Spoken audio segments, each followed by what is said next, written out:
Neil from Essex here today to walk you around Kubota's new RTV X1130 utility vehicle. There's a surprising amount of stuff on here that I find is pretty innovative, but also some things that you should be aware of. So join me here today and we'll walk you around this new utility vehicle.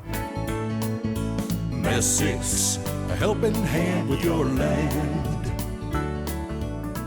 So the RTV X1130, this is a new variant of Kubota's utility vehicle line that sports a full 6-foot and then some bed on the rear of it for utility applications. When you've been around the equipment business as much as I am, it takes a lot to excite you after a while. So often when new models come out, they're iterations and kind of remixes of existing products. And that is the case here. This is based upon Kubota's RTV 1140, the 2-seater long model that we've had for some years now. But I was actually pretty surprised here when we're walking around this machine and kind of talking through all the new applications of this and looking at some of the new features that are worked into this bed. There's a lot more here to appreciate than simply taking an old model and dropping a big bed on the back. Today we're going to take some time, we're going to walk around the bed here first and show you all the things that have kind of changed in relation to this, and then talk about the machine itself and some of its features and function that we've come to appreciate from the RTV 1140 over the years. Kubota has dabbled with the RTV's bed on and off over the years, and there's some aftermarket companies that have even kind of gotten into this game as well. Fundamentally, the RTV is one of the heaviest chassis of any utility vehicle that's out there on the market, and for that reason, this frame has been attractive to aftermarket companies building heavy-duty off-road EMS kind of related vehicles. And so thinking about ways to use this bed has not been new. Most of those, though, have been pretty straightforward concepts of just simple flat beds to drop onto the back of the RTV.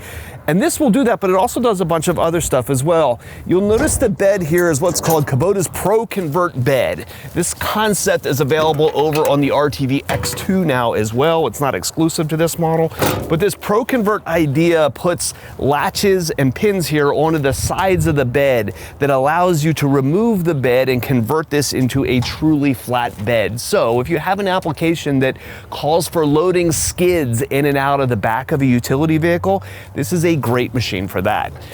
This doesn't stop here though. If you want to go and take these sides, you can not just fold them down to get in, but you could also completely remove them by taking the pins off here at the bottom and removing the sides. Now, one thing you got to watch here that's not called out too well in the marketing literature for these things is that these sides aren't made to be folded down and have the machine operate. They're going to flop around a little bit. They can get dangerously close to the wheels, so you are supposed to not be operating the machine with the sides flopping around and folded down. They should be removed completely for that use. But it's very easy. You're not just having a tailgate that you can come in from the rear. With this, you can also come in from the side. Now, you may have noticed when I flip the sides down over here that there's also a 2x4 stake pocket built into this as well. They're actually kind of encouraging you to build these sides up here. If you have a lot of, say, loose kind of light material, say hay and that kind of stuff to carry around, you can have a really high capacity bed back here. Now, I told you before that this is 6 feet long. It's also a full 58 inches wide, so it's wider than what the traditional utility vehicle beds are. And then you've got stake pockets to bring the sides up, so you can fit a truly impressive amount of stuff back here. The capacity of this machine is rated at 1,200 pounds. We know from experience over the years that that's a pretty conservative rating for this machine. But at the end of the day, you're talking a real workhorse and a real high capacity for a utility vehicle. Another neat feature here contained in the bed is this winch mount up at the very top of the bed, combined with another option of an extended tailgate down here at the bottom. What that allows you to do is to have a tailgate that's long enough that when the bed is fully tilted back, the tailgate will contact the ground. And then using the winch, you can pull things up the bed, drag them up into the bed, then be able to hydraulically lower the bed down and drive away with a winched load in the back. So pretty cool. They thought of a lot of really neat applications. So the options continue. My unit here does not have these on, but the bed can be equipped with an optional set of bed work lights. You'll notice this pocket down here on the RTV 1140 2-seater model. This is where your feet usually rest. For this model, no, they built storage containers that fit down here into this hole, so you can have a weatherproof container with an open up door for storage here right on the side of the machine. Now, because the tailgate here sticks back behind the unit, and you can even have that bed extension that goes further still, if you have a load sitting on the back of the machine, that can cause this bed to want to lift up. And in order to catch that case, there's a locking mechanism right here that you can lock to lock the bed down for a rear load that you might have in the back of the RTV. So as you can see, they did a lot more to make this bed interesting and innovative than what I may have guessed, right? At first glance, when I heard we were getting a long bed version of the RTV, I was a little bored. But to be honest, they've done a lot here that I think kind of opens this machine up to a lot of kind of interesting and unique applications that we haven't had before. Now we're gonna spend a little bit of time here on the RTV itself. Now, like I said before, this is based upon the RTV 1140. So this is a machine that we have had for 8 to 10 years now, probably. The 1140 is a 2-row version of this machine, and you can see in order to build this long bed, they simply removed the second row. The cab structure here is the same as all of the other RTV utility vehicles, so all the accessories that we've always used for roofs and windshields and cabs and heaters and lights, you name it, all fits right onto this machine. So it maintains compatibility with all of those accessories. Now, a couple things that you should know about Kubota's utility vehicle series. This is a little different than a lot of other companies' utility vehicles are. I usually kind of explain it where most other companies, where they took their utility vehicles, they started with, say, four-wheelers, right? And then built that up into a utility vehicle. Kubota, though, kind of went the other direction. This is a tractor company that took the technology that they knew in tractors and developed that into a utility vehicle. So the perspective that varying companies have come from when constructing utility vehicles is very different. So you'll find this machine has a lot of tractor technology in it. So it's Kubota's 24.8 horsepower diesel engine. This is the biggest diesel engine that you can get into a machine.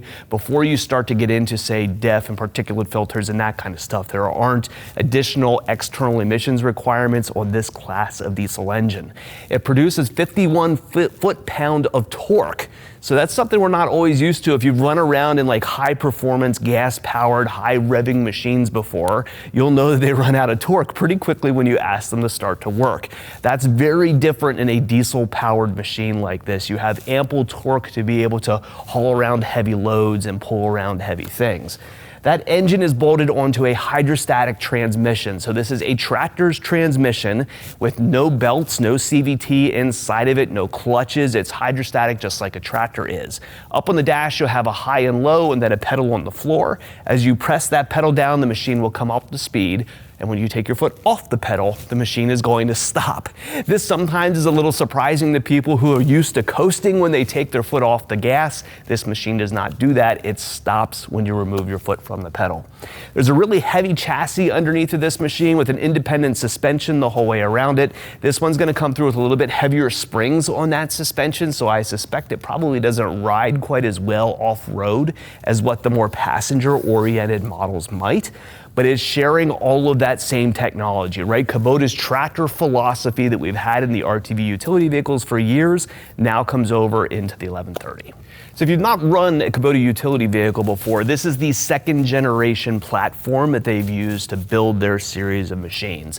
This would have come out in about the 2010, 2011 time frame. So we're a good 10 years now into this system, and it's held up very well for us. You have a simple display over here with your speedometer and a couple of operational lights for the machine. I mentioned it's hydrostatic, so up here on the dash you have a low, high, neutral, reverse to be able to change those ranges. The principal complaint that you'll hear about RTVs is this lever.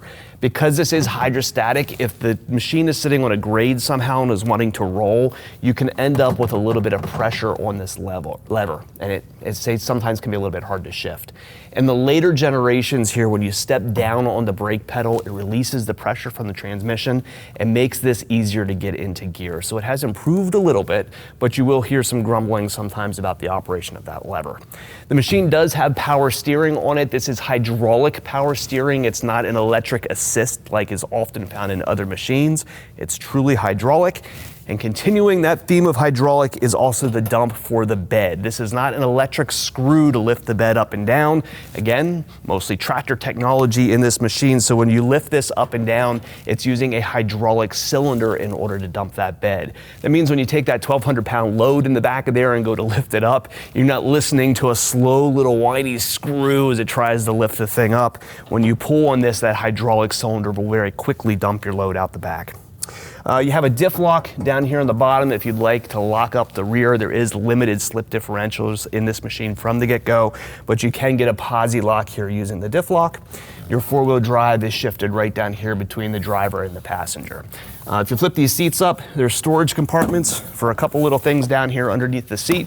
And like I said, a nearly unending list of accessories from the prior utility vehicle series that will give you several options for roofs, windshields, cabs, lights, you name it. They can all be added onto your operator's area. So while I can spout off all the benefits of this machine and the cool features and all the neat stuff that we can do with it, there's two things that we should talk about that if you're considering buying one, you should probably be aware of. The first is its wheelbase. It is a long frame machine. Compared to the extra RTVs, your back wheels are sitting back about 18 inches further than the rest of the RTV series does, and that definitely increases the turning radius of the machine. If you're going to be using it for, say, work-oriented tasks in and around a barn, you're not going to make the tightest turns on this machine because of its longer wheelbase. So while the capacity is certainly nice, it does hurt its maneuverability to a degree because of its length. The other thing you should know too is that this is based upon the second generation RTV platform, right? It shares the commonality with the existing RTV 1120, RTV 1140, and RTV now 1130, right? The model numbers kind of all make sense and fall nicely into line. But this same year, there's also an RTV X2 coming out that has some additional product improvements, some changes that are happening in the transmission and the driving dynamics of the machine. And those changes in the RTV X2 are not in this model. This is the existing platform. They couldn't go through in 1 year and update all of the machines at one time, and in the next model year or two, I wouldn't be surprised to see some of those changes and improvements now show up in this model and see this be redesigned at that point. The product cycles for these things tend to run about every 3 to 5 years or so, that Kubota gives things kind of a refresh, so it probably will happen pretty quickly on this machine that will get some new improvements to it that we've seen in those other models.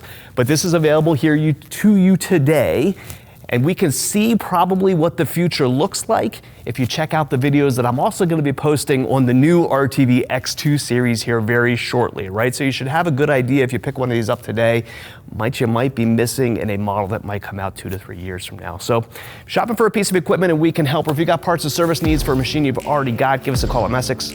We're available at 800-222-3373 or online at messicks.com. Not really all that innovative at the end of the day. This is really based upon, do I want to start here? I should start around what's new here first.